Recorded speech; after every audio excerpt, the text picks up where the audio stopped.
आज चाहिँ म यहाँ थ्रिफ्ट स्टोर आएको छु नि त। मेरो बेबीको हस्पिटल थियो यहाँ नजिकै थियो अनि म निक्लेको।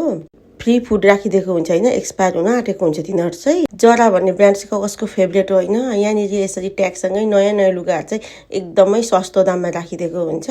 महँगो भनेको $5 $6 हुन्छ होइन, तर एकदमै टाइम दिएर खोजेर हेर्नुपर्छ राम्रो नराम्रो होइन।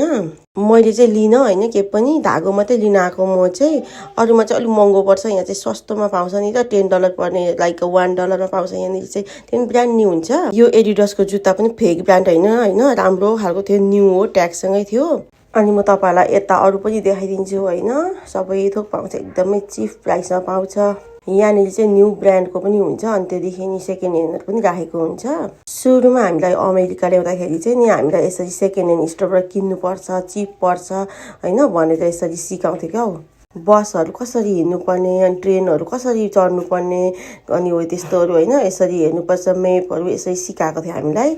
यो चाहिँ सबै $1.99 होइन, यस्तो 99 सेन्ट हो त्यस्तोहरूमा थियो। यहाँनिर चाहिँ एउटा फिस राख्ने सिसाको बोल जस्तै छ होइन, अन्ली 99 सेन्टमा। अनि यो उयोसँगै आउँछ, ढुङ्गासँगै आउँछ त्यो पनि। अनि यो चाहिँ क्यान्डल लाग्ने 99 सेन्ट थियो है। प्रायः जसो यहाँनिर चाहिँ 99 सेन्ट, $1 $2 मात्रै थियो होइन।